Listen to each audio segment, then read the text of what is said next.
خو ترکرین و خو سپارتن ولاتنده کو ولاتک جوانجی او کوجی ترکیه هي نزدیک 3 میلیون پنابر هنج و دبدری جوان ولاتیان به تایبتی تماشان هجا 300,000 کس لکامپان دجین و یندجی به درفت این خو الباجارن جدا جیانا خود دومینن ترکیه دگل سازی ناو نتوی جبو پنابران پروژین ناوندن جواکی دا دست پیکرنه که پروژه که گله که مزنه نهالان کاری مشاویجی تیکرنه لترکیه تمامی دی حب ناوند هنه که وک حب نوکرن لون ناوند جی خدمتین آلیکاریا پسکو سوسیال پرورده زمان قرسین هنره و گله قرسین دنه ودرتین تین داینه ام بری خوب دن و ناونده و پیش رجی لستودیوه ام مسئله زانیگه ها با اخفر مبدوره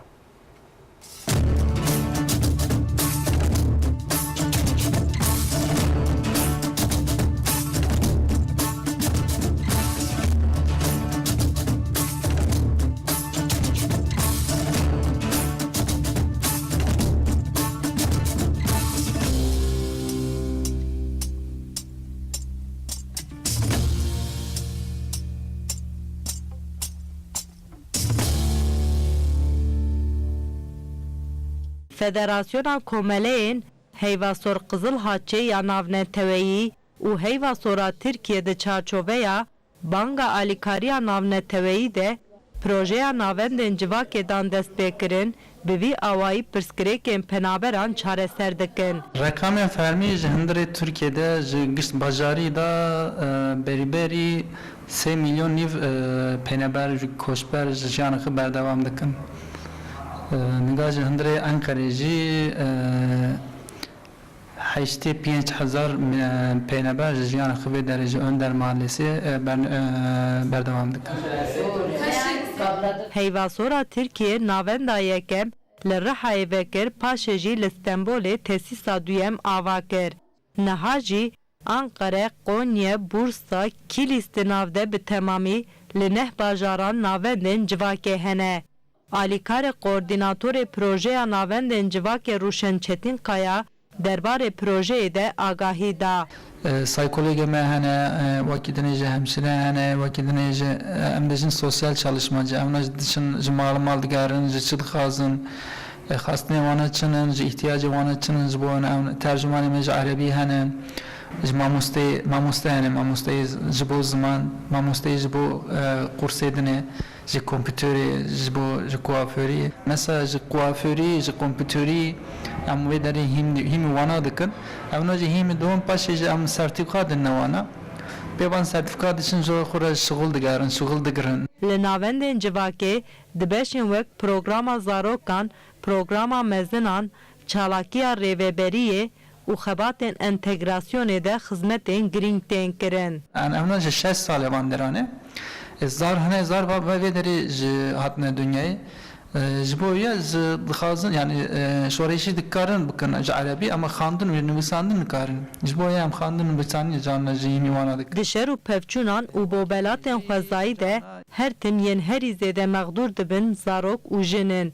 Lê navendên civakê digel jin û zarokan alîkariya zilaman û astengdaran jî dikin. Ez memnûn ji Tirkiye, memnûnim gelek. Her tiştek ji min anîn, her tiştek ji min hezar kirin. Yani elhamdülillah. Pisporê xizmeta civakî Erenköse jî behsa armanca projeyê kir. Bu merkezlerin amacı sizin de dediğiniz gibi. Wek ve jî got em bi van navendan dixwazin penaberên ku welatê me dijîn zûtir hînê çanda Tirkiye bibin û di jiyana rojane de cih bikirin. Ji bo wê yekê jî divê di serî de zimanê Tirkî hîn bin. Hedefa me ya yekem hînkariya Tirkiye. Em li van navendan jin, mêr, zarok, extiyar û astengdaran hemû penaberan qebûl dikin. Li gor huner û qabiliyetên wan em rê nîşanê wan didin û wan kesan bi awayekî serkeftî tevlê jiyana civakî dikin. Kesên xwedî huner û serkeftî ne li navendên me beşdarî kursên me dibin û sertîfîkayê xwe distînin. Piştî van kursan penaberên serkeftî bi van sertîfîkayan li gor hunera xwe tevlê îstihdamê dibin. Bunlar için yönlendirme yapmak. Li qada dostê zarokan de ku bi hevkariya UNICEFê hatiye ava kirin, zarokên di navbera 4 û 18 salî de hem alîkariya psikolojîk digirin, hem jî beşdarî çalakiyên alternatîf dibin. Vakit dinê canna em dibine mesela ji tiyatroyê dibine sinemayê gazî vê derê mesela seminerime dibin em seminere dibin ona tenduristiye çünkü taybeti zarok yek jin zaf xastına wana heye ji bot tenduristiye Ji bo mezinan jî kursên cuda cuda hene. Bi saya kursên ziman û hunerê, perwerdeya kar, semîner û çalakiyên civakî û çandî, pirsgirêkên xwe çareser dikin û di nava jiyana rojane de cih digirin. psikolog me diçine mal wana ve deri çi şgolê çi xastine wana hene em wan ra xeber didin şoreşî dikin. Her wiha navendên civakê wezîfeya rêveberiyê jî dikin. Penaber ji bo xizmetên perwerde û tenduristiyê, alîkariya hiqûqî, ji bo qeyd û mijarên din, tên şandinsaziyên rast û bi vî awayî em bersivan didin pirsên wan. Navenda Ankara jî di psikolog hene, yekê jin yek mêr. Penaber jî di kîjan psikolog jî dixwazî se ew wana jî alîkar dikine. Penaber dixwazin jî jin alîkar dikine û mêr alîkar dikine.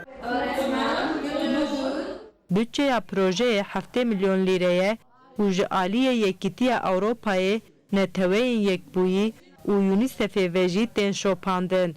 Derbarê xebatên navendan de raportên amade kirin. Raporê me hene em rapor dişin mesela Yekîtiya Avrupayê em tev dixewtin wakî dinê hene ji programê me mesela ji bo zarokê em ji UNICEFê ya tev dixewtin ew jî newneteviya yekbûnî ew jî yani Birleşmiş Milletler ew jî aliyê me dikin ji bo wan ew jî fon didin me em raporê me ji dişîne wan ew jî alîkariyê didin me. Navendên civakê ji bo alîkariya însanî hatine ava kirin. Li van deran penaberên ku ji welatên xwe dûrin ji bo jiyaneke nû tên amade kirin. Penaber jî ji vê pir memnûnin. Hejmara penaberên ku serî li navendên civakê didin her ku diçe zêdetir dibe. Her ro em dikarin du suyan ji sê hal merv têne vê derê yani hem sağ kursê têne hem gavadin ji me dît ji bo zarok neciyê me sağ wê wana têne wakî dinê cana tênin mesela dişin şê me emniyetê em nikarin ji yani dixwazim o alîkarî çünkü ziman nizanin.